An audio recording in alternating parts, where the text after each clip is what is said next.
Hey,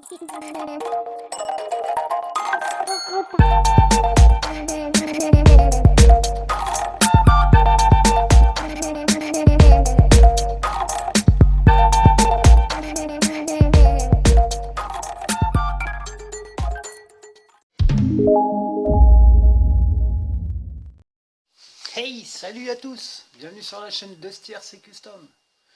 Bon bah, je sais pas si t'as vu ou si t'es au courant, mais lui aussi il vient de balancer un pavé dans la mare. Nouvelle moto motocross donc radiocommandée. Est-ce que ça vaut le coup? Est-ce que ça vaut le prix? Qu'est-ce que t'en penses sur le papier, tout ça? Bah, si ça t'intéresse, je vais essayer un petit peu de dégrossir tout ça dans cette vidéo. Allez, à tout de suite.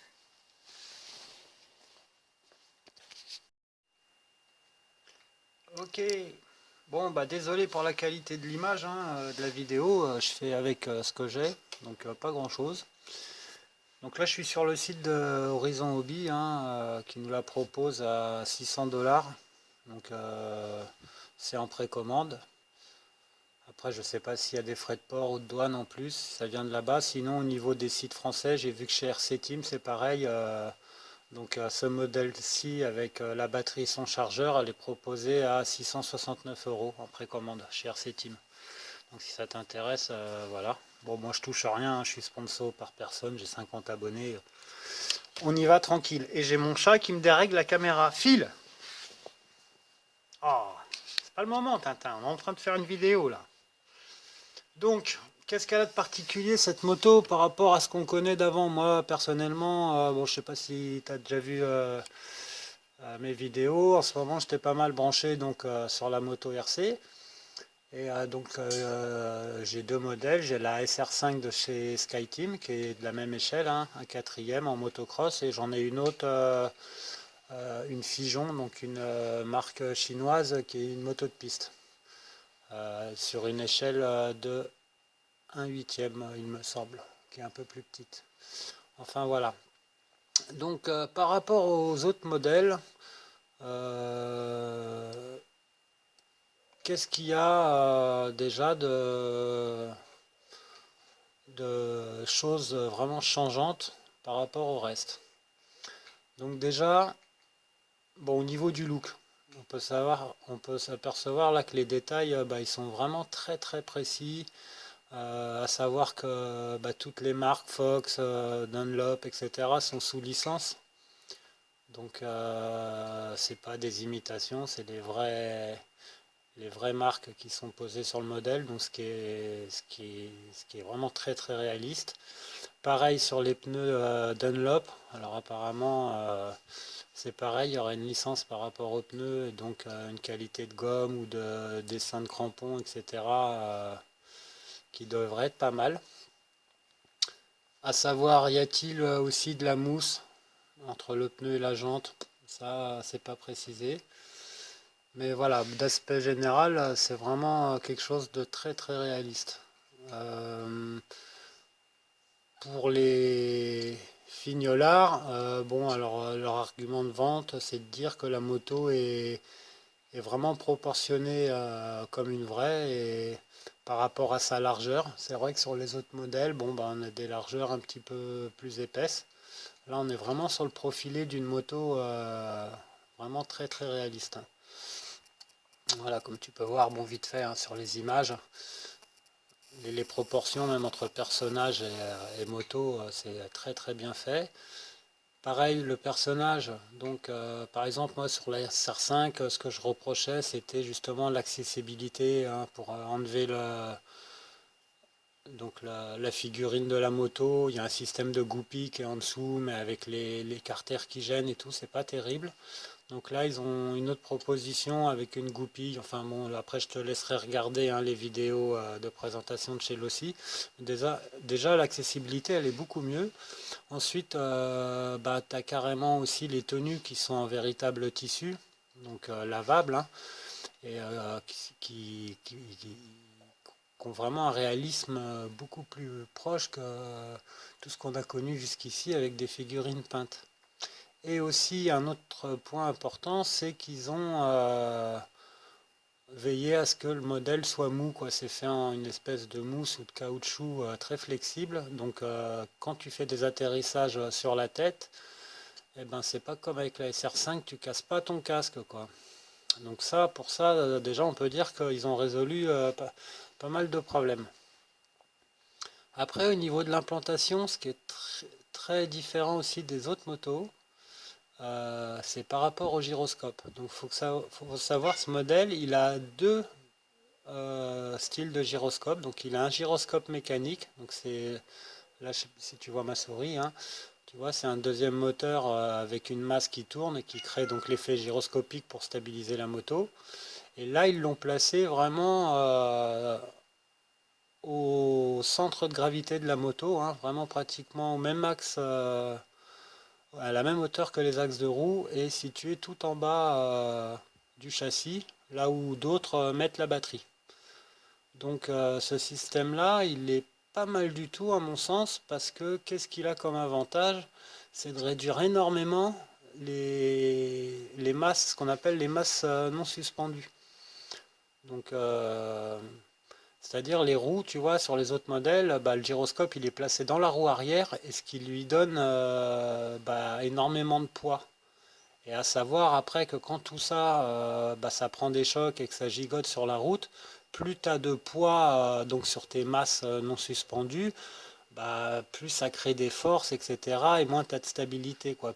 C'est pour ça qu'on met des jantes alu sur les voitures de sport ou des jantes en magnésium ou en choses très légères, c'est justement pour atténuer cet effet-là. Et pareil pour l'accélération, etc. Plus tu es léger, plus tu peux transmettre ta force rapidement.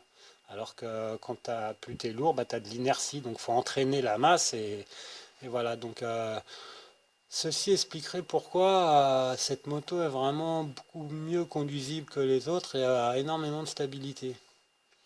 Donc ça, c'est un point qui est pas négligeable. Alors, je sais pas ce que... Bon, moi, j'ai un petit peu d'expérience mais en modélisme et en moto, ça fait que quelques mois que je m'y suis mis. Mais si vous connaissez d'autres modèles qui ont déjà fait ce système-là de gyroscope intégré au châssis et non pas dans la roue, c'est sympa. Si vous voulez bien me le marquer en commentaire, comme ça j'irai voir, j'essaie de me renseigner dessus. Mais pour l'instant, jusqu'à ce jour, je connais pas d'autres modèles comme ça. Donc déjà, premier, on va dire deuxième bon point pour l'OSI, hein, déjà, on va dire le réalisme. Et puis, bah voilà, c'est cette nouveauté qui fait que peut-être c'est peut-être mieux. Et à ce qu'on envoie des vidéos, ça a l'air, le comportement, il a l'air vraiment, vraiment au-dessus des autres, hein. Après, ce qu'il faut savoir, il y a un deuxième système de stabilisation qui est un gyroscope donc électronique, qui va gérer donc l'assiette, le tangage, enfin le tangage je pense pas, mais par rapport pour la position wheeling, etc. Donc tu vois, ils mettent, il y a plusieurs modes de conduite. Et donc ils parlent donc de la technologie MS6X. Donc c'est ni plus ni moins qu'un gyroscope électronique comme on peut connaître, hein, avec les avions, qui te gère la profondeur, le tangage, et je me rappelle plus de l'autre terme. Enfin bref, tu m'as compris. C'est un gyroscope qui gère la chose en 3D. Et donc ça fait deux types de stabilisation. Sans parler alors aussi de la direction. Parce que bah, comme je me suis penché un petit peu sur le sujet dans mes dernières vidéos, le sauve-cerveau qui dirige donc la fourche à l'avant est un peu spécial. C'est un sauve-cerveau, mais c'est plutôt un stabilisateur qui va équilibrer aussi la fourche de la moto dans les courbes et absorber un petit peu les effets de zigzagement, de choses comme ça. Donc bon, ça a l'air pas mal du tout. Qu'est-ce que je pourrais dire? Il y a un grand nombre d'options, alors que ça soit au niveau des coloris, hein, on peut changer bien sûr les tenues de personnages, on peut choisir aussi les coloris de carter, garde-boue, etc. Donc toutes les couleurs, hein, ça va du blanc, noir, jaune, orange, rouge, vert, bleu. Il y a un peu toutes les couleurs, ça se personnalise assez facilement. Les roues aussi, elles sont d'un très beau réalisme. Elles sont donc c'est des roues à rayons, hein, c'est pas des roues pleines comme sur d'autres modèles, comme tu vois. Bon, après, j'ai vu sur une vidéo, le gars, ils ont quand même poussé assez fort. Ils ont réussi à quand même casser les roues un petit peu. Euh, bon, donc ça, mais sur une utilisation raisonnée. Mais raisonnée, ça veut pas dire rester tout le temps collé au sol et rouler comme un grand-père, hein, en ayant une utilisation quand même sportive, faire des petites courses, des courbes, des sauts, mais raisonnables. Je pense que ça devrait quand même tenir la route. Bon, après, au niveau de l'amortissement, parce que ça compte énormément aussi pour l'équilibre de la machine. Bon, là, on voit un peu dans une vue en éclaté, enfin découpé, je sais pas comment on appelle ça. Bon, on a en gros un amortisseur hydraulique un peu classique à l'arrière. J'ai regardé un petit peu la vidéo. Bon, apparemment, il y a deux joints à l'intérieur, tout ça. Bon, on va dire jusque-là, c'est traditionnel. Par contre, sur le couplage de l'amorto sur le bras arrière, on a un système de biellette. C'est pas relié directement au bras de suspension. Donc ça, apparemment, ça fait une espèce de contrainte variable, enfin de compression variable avec l'amorto. Et c'est vrai que bah, sur les vidéos, quand on voit les modèles atterrir et tout, je trouve qu'il y a une très très bonne tenue de route, quoi. À l'avant, c'est pareil, la fourche hydraulique, elle est d'origine, hein. On voit, il y a deux ressorts avec un système de piston, etc. Donc, ça doit être un système aussi un peu bah, à étagement, où tu dois avoir sûrement un premier piston plus faible qui comprime, et puis un deuxième un peu plus fort pour amortir vraiment sur les gros chocs. Donc tout ça, ça me paraît vraiment de bon augure. Il n'y a pas vraiment de précision après sur tout ce qui est tringlerie de direction. J'aurais bien aimé savoir si c'est un système de double ressort aussi, comme sur les autres modèles ou pas. Enfin, je sais pas. Tu as un amortisseur aussi de la fourche qui te permet d'encaisser les gros chocs frontaux, comme sur d'autres modèles, hein.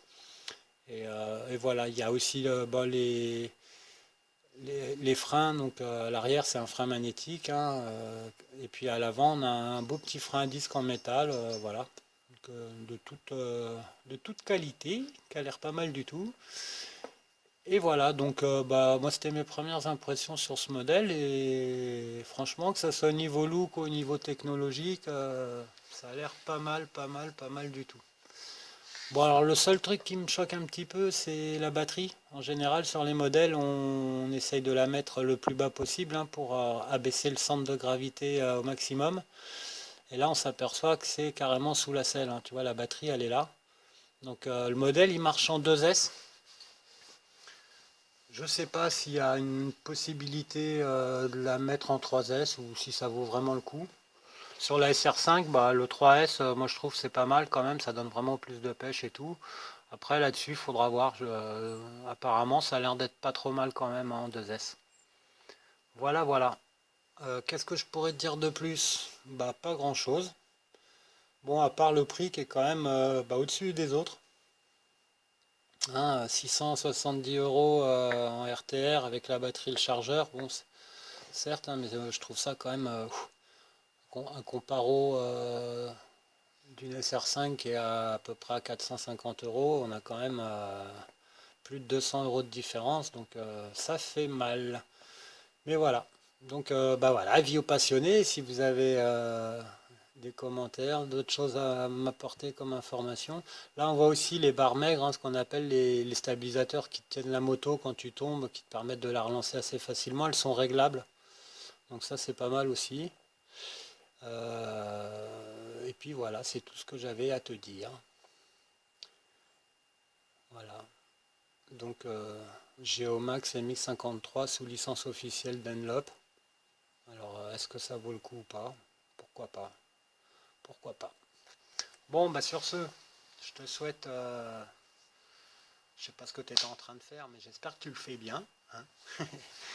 Et puis, bah, merci d'avoir suivi cette petite interlude. Alors, j'ai peut-être l'acheter ou peut-être pas l'acheter. Je t'avouerai que moi, au niveau finance, je suis un peu ras des pâquerettes en ce moment. Mais c'est quelque chose qui me donne très envie. Voilà, voilà. Bon, bah écoute. Ah oui, j'ai oublié de te parler aussi d'un autre problème qu'on avait eu par exemple sur la SR5, c'est justement le petit béquet arrière qui avait tendance à se plier, parce que bah, quand tu fais des wheelings, des fois tu dépasses un peu le point d'équilibre et tu viens taper l'arrière, hein, normal. Donc là, on a un petit béquet qui est monté sur charnière et qui a une languette en plastique, tu vois, qui vient faire pare-choc.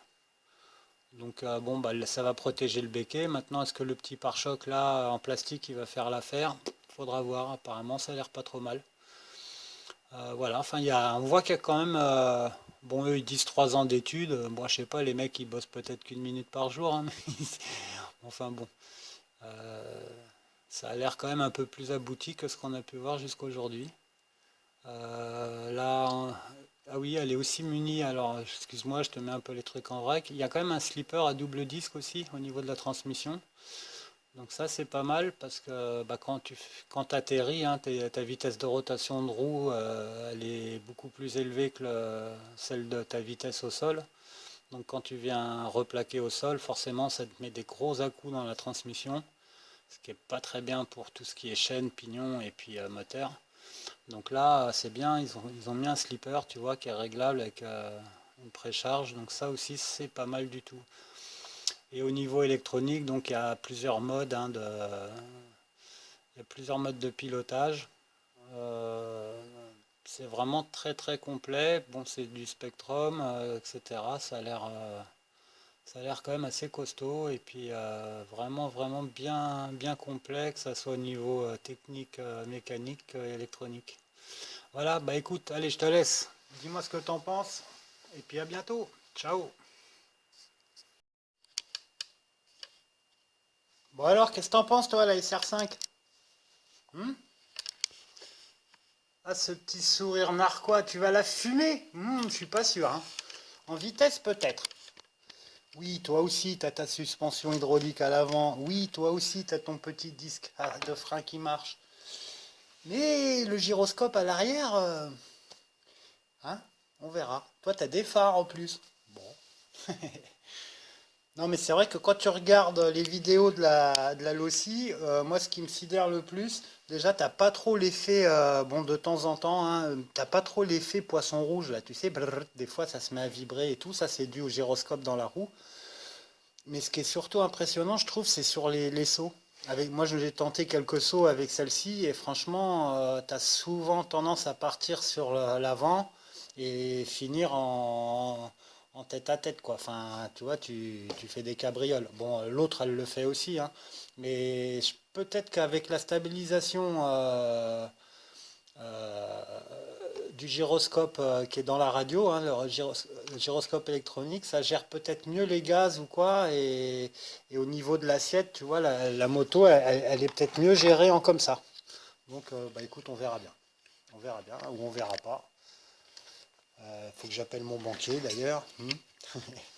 Non, je plaisante, je vais aller vendre, je sais pas, je vais aller vendre des fleurs au marché. Bon, bah ça serait bien si elle coûtait moins cher, cette moto, hein, parce que voilà, plus de 600 balles, ça fait mal, hein, quand même. Bon, bah allez les gars, je vous laisse pour de bon. À bientôt. Et puis on en reparle, j'espère, on en reparle dans l'été, quoi, hein. Je te fais les essais comparatifs des deux. Allez, ciao.